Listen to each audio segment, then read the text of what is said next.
Everyone. आज हामी BBS त्यसै गरी बीबीए अन्तर्गत रहेको स्क्युनेस, कुर्टोसिस एन्ड मोमेन्टको बारेमा एक्सप्लेन गर्दैछौँ। स्पेसली आजको टपिकमा हामी मोमेन्ट रिलेटेड प्रब्लम हेर्छौँ। मोमेन्टसँग रिलेटेड भएर स्क्युनेस, कुर्टोसिस पनि आउन सक्छ, but basically depends upon the moment. अब मोमेन्ट हेर्ने हो भने कमनली हामीले दुई खाले मोमेन्ट हेर्छौँ, सेन्ट्रल मोमेन्ट र अर्को कन्डिसन आउँछ र मोमेन्टको। र मोमेन्ट सेन्ट्रल मोमेन्ट भनेको कस्तो कन्डिसन त भन्दा हामीले एक्चुअल मिन निकालेर सल्भ गऱ्यौँ भने त्यस्तो खाले प्रब्लम अथवा एक्चुअल मिनसँग रिलेटेड प्रब्लम भनेको सेन्ट्रल मोमेन्ट हो। यसलाई μ1, μ2, μ3 र μ4 ले रिप्रेजेन्ट गरिन्छ। त्यसै गरी र मोमेन्ट भनेको चाहिँ एजुम मिन, हामीले मिनलाई एजुम गरेर सल्भ गर्ने खाले क्वेसनमा, अथवा आर्बिटरी मिन त्यही भनेको जुन भनेको एजुम मिन नै भइहाल्यो। आर्बिटरी मिन अथवा एजुम मिन लिएर यदि कुनै प्रब्लम गर्छौँ भने त्यस्तो कन्डिसनबाट आउने मोमेन्ट भनेको र मोमेन्ट हो, जसलाई हामी μ1 ड्यास, μ2 ड्यास, μ3 ड्यास र μ4 ड्यासले रिप्रेजेन्ट गर्छौँ। अब यो ड्यास भनेको चाहिँ सुरुमा एजुम मिन लिएको कन्डिसन भयो र ड्यास नहुँदाको कन्डिसन भनेको चाहिँ सेन्ट्रल मोमेन्ट जुन चाहिँ एक्चुअल मिन लिएको बेलाको कन्डिसन भयो। अब हामीले यहाँबाट यो दुईटाको रिलेसन हेर्छौँ, relation between central moment and र मोमेन्ट। अब μ1 त्यसै गरी μ2 र μ3 अनि μ4, फर्स्ट 4 मोमेन्टको रिलेसन सेन्ट्रल मोमेन्टको रिलेसन र मोमेन्टसँग, यानि कि हामीले प्रब्लम सल्भ गर्दाखेरि सेन्ट्रल मोमेन्ट फाइन्ड गर्नुपर्ने हुन्छ। सो सेन्ट्रल मोमेन्टको भ्यालु यदि र मोमेन्ट दिएको छ भने कसरी निकाल्ने त भन्दाखेरि यो रिलेसन युज गर्नुपर्छ। μ1 को फर्मुला फाइन्ड गर्न μ1 को भ्यालु फाइन्ड गर्नको लागि फर्मुला μ1 ड्यास माइनस μ1 ड्यास, यानि कि फर्स्ट मोमेन्ट सधैँ 0 हुन्छ। यदि र मोमेन्ट दिएको छ हामीले सेन्ट्रल मोमेन्ट निकाल्नु पर्यो भने first central moment will be equals to 0। अब त्यसै गरी μ2 सेकेन्ड सेन्ट्रल मोमेन्ट निकाल्नको लागि μ2 ड्यास माइनस μ1 ड्यासको स्क्वायर।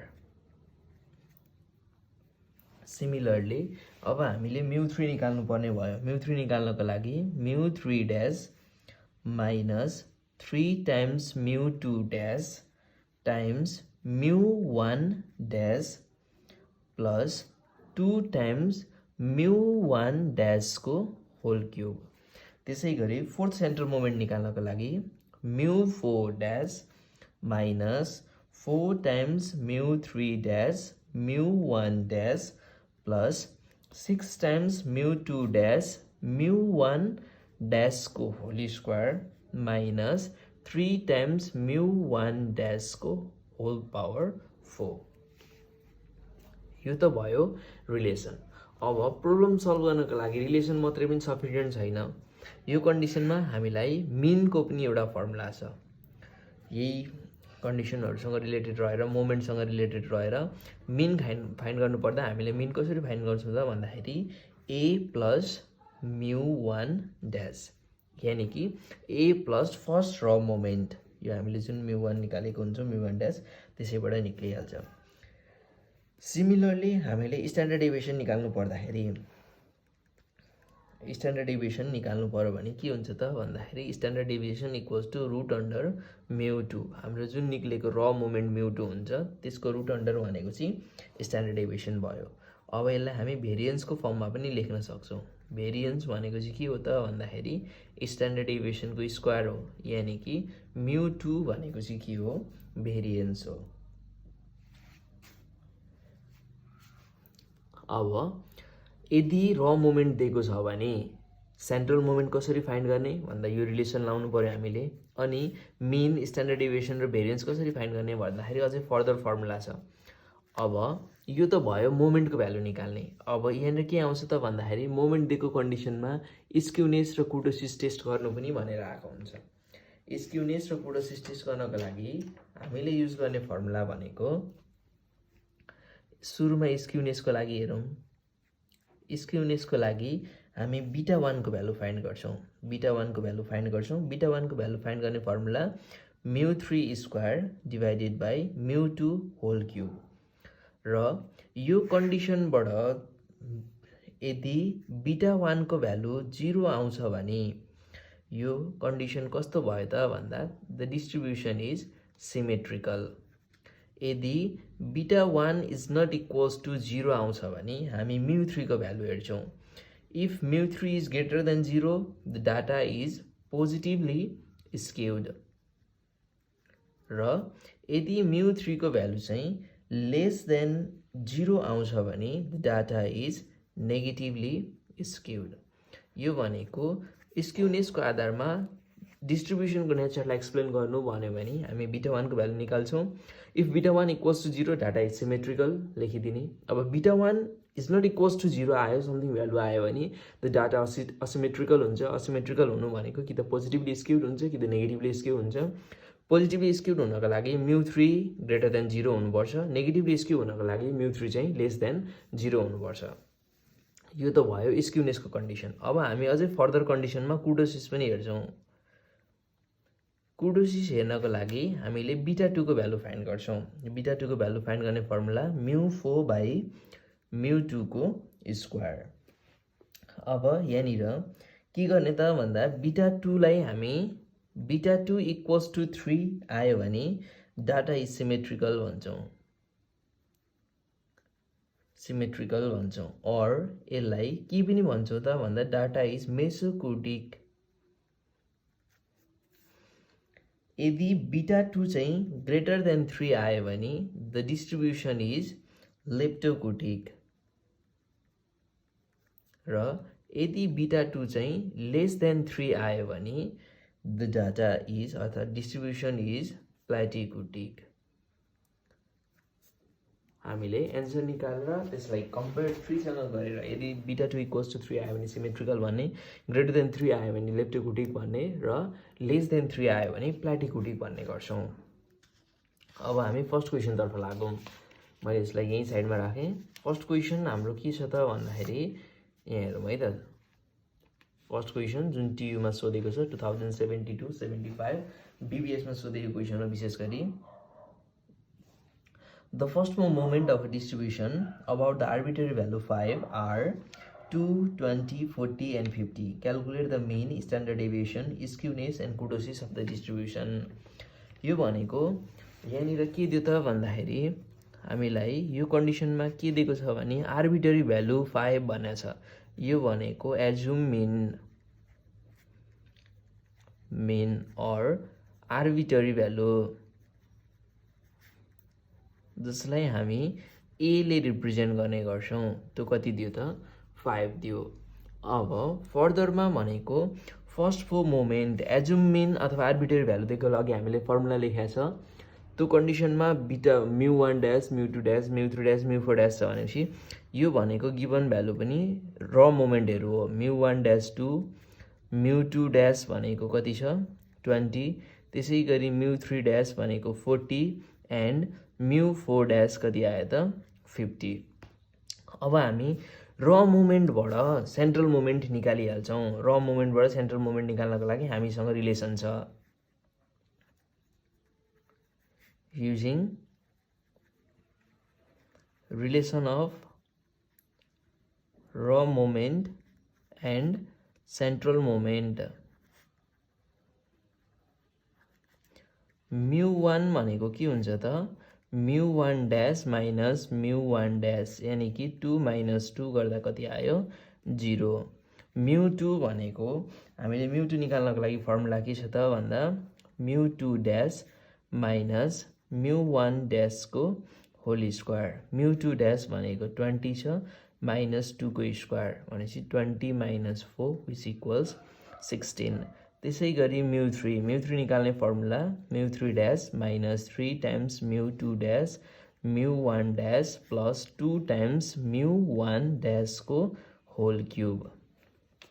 यहाँ भ्यालु युज गर्ने कति आउँछ त mu3 dash भनेको 40 minus 3 times mu2 20 into 2 plus 2 into 2 को क्यूब यो भनेको 40 minus 120 plus 16 रिजल्ट भनेको कति आयो minus 64 त्यसै गरी हामी फोर्थ मोमेन्ट तर्फ जान्छौं mu4 त्यो निकाल्ने फर्मुला के छ त mu4 dash minus 4 times mu3 dash mu1 dash plus 6 times mu2 dash र mu1 dash को होल स्क्वायर minus 3 times के छ हाम्रो फर्मुला mu1 dash को पावर 4 mu dash 4 भनेको 50 minus 4 into 40 into 2 plus 6 into 20 into 2 को square minus 3 into 2 to the power 4 अब 50 minus यो भनेको 320 आयो plus 2 स्क्वायर 4 into 20 into 6 गर्दाखेरि कति आउँछ त 480 minus 2 to the power 4 16 into 3 48 which equals 162 यो त भयो फर्स्ट को मोमेन्ट को भ्यालु क्वेशनमा के निकाल्नु भनेछ त भन्दाखेरि क्याल्कुलेट द मिन निकाल्ने फर्मुला के छ हामीसँग मिन भनेको अघि हामीले लेखेका छौं a plus mu1 dash a भनेको एजुम मिन क्वेशनमा कति दिएको छ 5 mu1 dash भनेको 2 भनेपछि रिजल्ट कति आयो त 7 आयो त्यसै गरी अर्को भनेको स्ट्यान्डर्ड डेभिएसन फाइन्ड गर्नु भनेछ स्ट्यान्डर्ड डेभिएसन को फर्मुला भनेको रुट अन्डर mu2 यो भनेको root under 16 which equals to 4 अर्को पनि रिजल्ट भयो अब के चाहिँ गर्नु भनेछ स्क्युनेस एन्ड कुर्टोसिस क्वेशनमा स्क्युनेस फाइन्ड गर्नु भनेछ test of skewness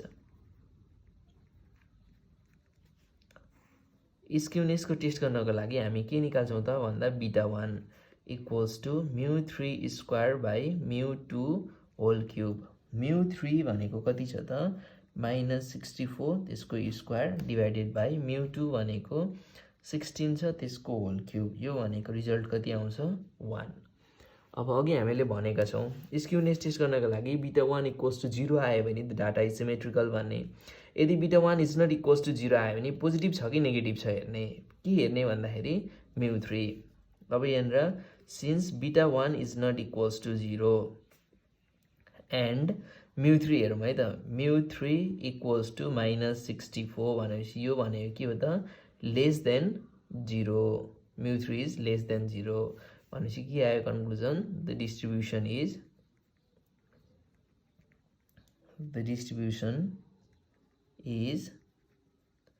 negatively skewed the distribution is negatively skewed अब त्यसै गरी हामी के पनि गर्छौं त अर्को भन्दाखेरि टेस्ट अफ कुर्टोसिस पनि गर्छौं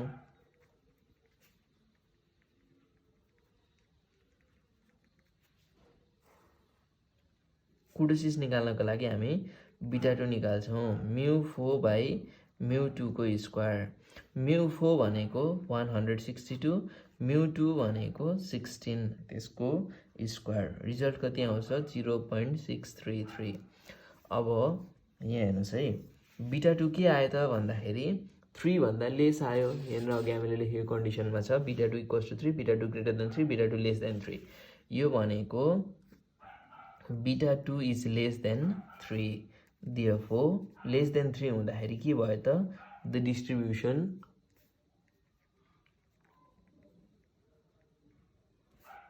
is प्लाटिकोटिक क्वेशनमा भने बमोजिम हामीले मिन भनेको थियो मिन निकाल्यौं त्यसपछि स्ट्यान्डर्ड डेभिएसन निकाल्यौं त्यसपछि स्क्युनेसको टेस्ट गर्यौं यो नेगेटिभली स्क्युड भयो अनि कुर्टोसिस पनि हेर्नु भनेको थियो त्यो पनि हामीले हेर्यौं द डिस्ट्रिब्युसन इज प्लाटिकोटिक यसैगरी यस्तै टाइपमा अलिक झुक्याउन खोल्न सक्ने क्वेशन भनेको कस्तो हुन्छ त भन्दा एउटा थोरै युनिक क्वेशन लिएको छु मैले ओके झुक्याउन सक्ने टाइममा यस्तो क्वेशन छ if the standard deviation of a symmetrical distribution is 4 what should be the value of fourth mean about mean in order that the distribution is platycotic अनि leptocotic दुईटा condition दिएको छ यहाँ हामीलाई के दियो त भन्दाखेरि standard deviation SD equals to कति दिएको छ 4 दिएको छ अब स्ट्यान्डर्ड डेभिएसन 4 दिइसके पछाडि हामीले यहाँबाट के निकाल्न सक्छौँ त भन्दा भेरिएन्स निकाल्न सक्छौँ। भेरिएन्स भनेको के हो त? स्ट्यान्डर्ड डेभिएसनको स्क्वायर, यानि कि 4 को स्क्वायर त्यो भनेको 16। क्वेसनको आधारमा हामीलाई के थाहा छ भन्दाखेरि भेरिएन्स भनेको μ2 इक्वल्स टु यो भनेको भेरिएन्स विच इक्वल्स कति आयो त? 16 आयो। अब कन्डिसन हामीसँग एउटा प्लाटिकुटिक छ, अर्को लेप्टोकुटिक छ। फर प्लाटिकुटिक हुनु भनेको के हो त कन्डिसन? अघि मैले लेखेको छु β2 इज लेस देन 3। प्लाटिकुटिक हुनु भनेको β2 इज लेस देन 3। अब β2 को फर्मुला के छ भन्दाखेरि μ4 बाई μ2 को whole square is less than 3। μ4 भनेको हामीलाई थाहा छैन, μ2 भनेको 16 त्यसको स्क्वायर इज लेस देन 3। 16 को स्क्वायर भनेको 250 कति हुन्छ 256। त्यो भनेको μ4 इज लेस देन 768। अब के हुनु पर्यो त? What should be the value of fourth moment about mean in order the distribution is platyputic भनेपछि the value of fourth mean must be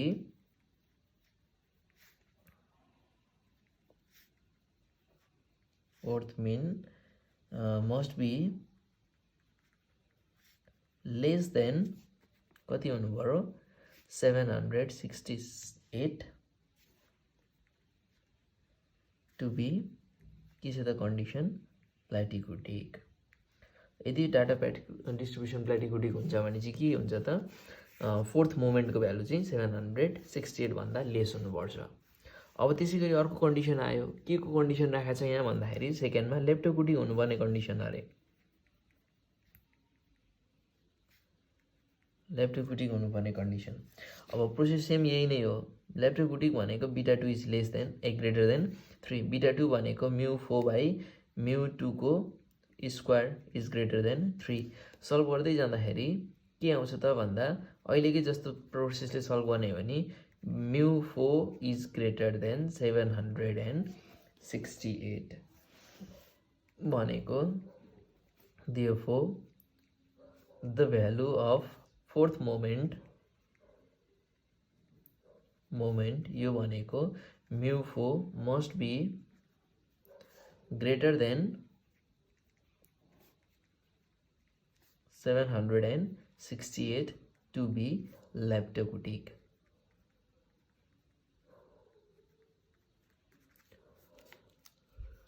condition प्लाटिकुटिकको सोधेको थियो, लेप्टोकुटिकको सोधेको थियो। प्लाटिकुटिक हुनको लागि μ4 को भ्यालु भनेको 768 भन्दा लेस हुनुपर्छ। त्यसै गरी लेप्टोकुटिक हुनको लागि चाहिँ μ4 को भ्यालु भनेको 768 भन्दा मोर हुनुपर्छ।